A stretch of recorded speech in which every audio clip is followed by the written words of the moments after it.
আজ আমি আপনাদেরকে বানিয়ে দেখাবো কিভাবে ভাতের হাঁড়িতে ভাতের চাল দিয়ে দোকানের মতো ফুলকো ফুলকো মুড়ি বানিয়ে নেওয়া যায়।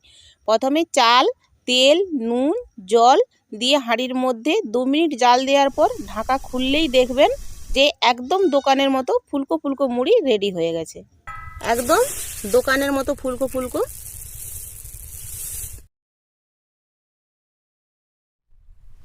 নমস্কার বন্ধুরা, আবারও একটি নতুন ভিডিওতে আপনাদের সবাইকে স্বাগত জানাই। আজকে আমি ভাতের হাঁড়িতে ভাতের চাল 1 বাটি দিয়ে বালি ছাড়াই কিভাবে দোকানের মতো ফুলকো ফুলকো মুড়ি বানানো যায় সেইটি দেখাবো। তো সেটি জানতে হলে আপনাদেরকে পুরো ভিডিওটি শুরু থেকে শেষ পর্যন্ত দেখতে হবে। তো চলুন, আমি এখানে ভাতের চাল 1 বাটি নিয়েছি। এটা আমাদের বাড়িরই তৈরি চাল, পুরনো চাল। এই দেখুন কতটা লম্বা লম্বা। এই চাল 1 বাটি নিয়েছি, 250 গ্রাম মতো। এবার নিয়ে নিচ্ছি চালটি। পরিমাণ মতো লবণ দেব 1 চামচ, ছোট চামচের, আর অল্প একটু দেব। ওই ছোট চামচেরই 2 চামচ সরষের তেল দিয়ে দিচ্ছি। এইভাবে ছোট চামচের 4 চামচ জল দেব। দেখুন, এর থেকে বেশিও দেব না আর কমও দেব না। এবার খুব ভালোভাবে মাখিয়ে নেব। এইভাবে হাতে ঘষে ঘষে একটু মাখিয়ে নিতে হবে। বন্ধুরা, আমরা আগে যখন খাবড়িতে চাল নেড়ে যখন খোলায় যখন মুড়ি ভাজতাম, তখন খাবড়িতে চাল নাড়ার সময় নামানোর ঠিক আগে অল্প করে সরষের তেল আমার শাশুড়ি বা আমার মা এইভাবে দিয়ে দিত, দেখতাম, তখন আমরাও দিতাম। এই তেলটি দেওয়ার কারণে চালটি নাড়ার সময় খুব হালকা হয় এবং মুড়ির গ্লেজটা খুব পরিষ্কার সাদা ধপধপে হয়, আর খেতেও খুব সুন্দর লাগে। সেই জন্য সেই প্রসেসই আমি ব্যবহার করছি। সরষের তেল দিয়ে, জল দিয়ে, নুন দিয়ে মাখিয়ে নিলাম।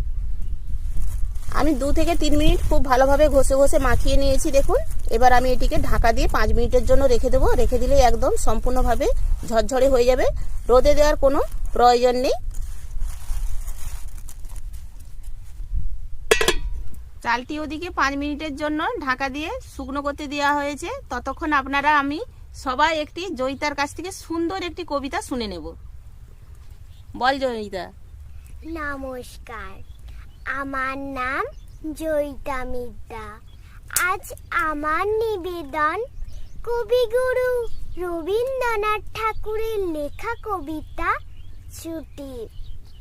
মেঘের কোলে রোদ এসেছে, বাদল গেছে টুটি।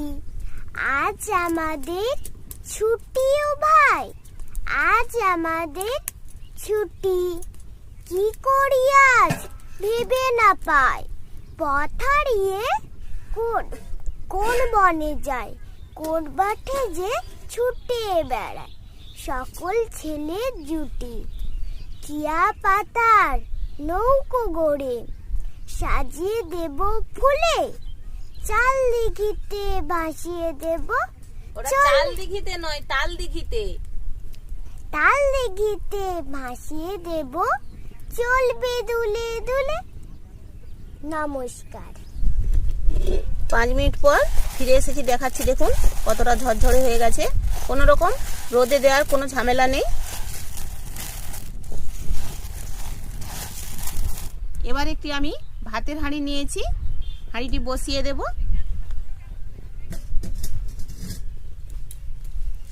আঁচটি একদম আমি হালকা আঁচে রেখেছি, একদম হালকা মিডিয়াম আঁচে জ্বলবে, খুব বেশি জ্বালন দেব না। এইভাবে চালটিকে অবশ্যই বন্ধুরা সরষের তেল, লবণ আর জল দিয়ে মাখাবেন, তা না হলে মুড়ি কিন্তু একদমই ফুটবে না। হাঁড়িটি একটু গরম হয়ে গেছে। এবার এর মধ্যে আমি চালটিকে দিয়ে দেব। এই দেখুন, চালটিকে আমি এইভাবে ছড়িয়ে ছড়িয়ে হাত দিয়ে একটু চাড়িয়ে দিচ্ছি। একদম হালকা আঁচে আমি 2 মিনিট মতো ভাপিয়ে নেব। দিলেই দেখবেন একবারে ফুলকো ফুলকো দোকানের মতো মুড়ি হয়ে গেছে। কিরে জয়িতা, মুড়ি ভাজার পর মুড়ি খাবি তো? হ্যাঁ, খাবো। তাহলে চল, তাড়াতাড়ি আগে মুড়িটা ভাজা হয়ে যাক, তারপর তুই আর আমি করে মুড়ি খাবো।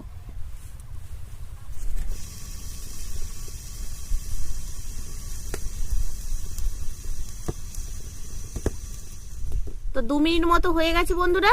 এবার ভাপও উঠে গেছে, দেখতেই পেলেন। এবার নামিয়ে নেব,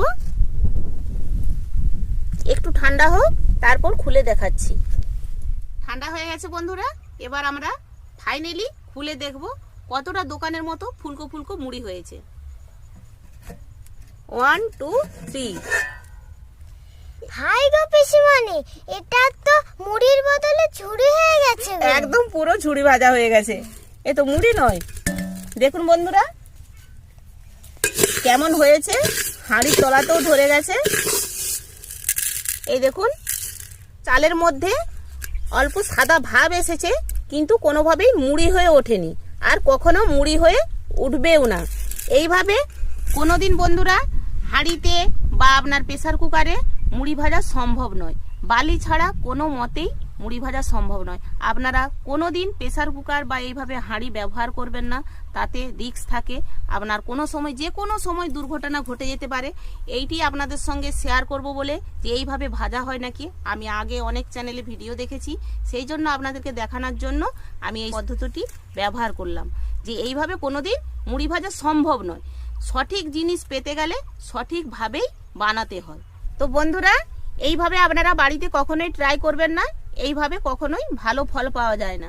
তো জয়িদা, মুড়ি তো একদম দোকানের মতো ফুলকো ফুলকো হলো না, তাহলে আমি কিছু বাড়ি থেকে মুড়ি আর ঝুড়ি ভাজা চানাচুর নিয়ে এসেছি, সেগুলোই দিচ্ছি, খেয়ে নে।